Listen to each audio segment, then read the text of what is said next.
Mheshimiwa Kagombe wa Gatundu South.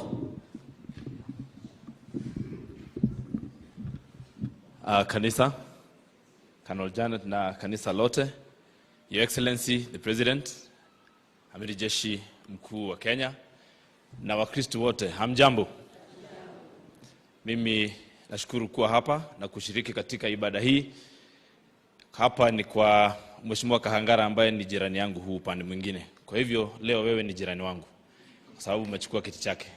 Na zile vita ambazo tuko na yeye kidogo za ujirani pia tutapigana na wewe, lakini nitakuonesha vile tunafanya hayo maneno. Ya kwanza, mimi nataka kuongozwa na kitabu cha Mwanzo pale mlango wa 21. Wakati ambapo Hagar ama Hajri alikuwa pale jangwani, wakati alikosa maji katika kiriba chake, aliomba Mungu na akalia sana, akamwacha mtoto Ishmaeli pale, akaenda pembeni asimuone akifa kwa kiu. Ni kumaanisha kwamba uchungu wa mwana aliyekuwa nao ni mzazi yule Hajir. Hata ingawa mtoto alilia, alifikiria kwamba mama yake hana uchungu. Mimi najua rais, una uchungu wa mambo ya maendeleo hapa katika jimbo la Kiambu na katika Kenya. Na hata ingawa sisi tunalia, hatujui uchungu ulio nao wewe. Kwa hivyo tunajua Mungu atakufungulia, atakuonesha kisima, utatoa maji na utatuletea.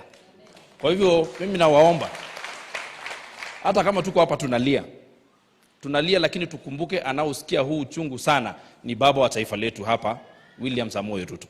Kwa hivyo mumpe wakati, ameenda pale pembeni anaomba Mungu. Na mimi nina hakika ya kuwa maji yatapatikana na Mungu atatoboa maji na atapata maji ya kutupa sisi kama wanawake. Kwa hivyo nikitoka hapo, mimi najua rais umetufanyia mambo mengi katika bajeti ambayo ulileta pale bungeni, mkuu na kiongozi wa walio wengi. Tukafanya mambo ya lishe ya wanyama, tukafanya mambo ya kupunguza gharama ya wakulima wa majani chai kwa kuondolea gharama ya ile 35% ilikuwa tunafanya katika mambo ya packaging. Na hapa Lari, wale watu upande wa chini wanakuza chai na maziwa na mambo ya aina hiyo. Najua bidii ambazo umeziweka katika ukuzaji wa mahindi.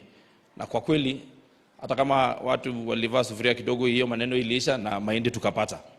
Sasa kuna watu ambao uliwaita pale, ukawapatia wasia, ukawapatia amri, ukawaambia kwamba pesa ya majani chai ikiuzwa, hiyo pesa katika maneno ya kuchange dollar waache kuitumia kuharibu uchumi.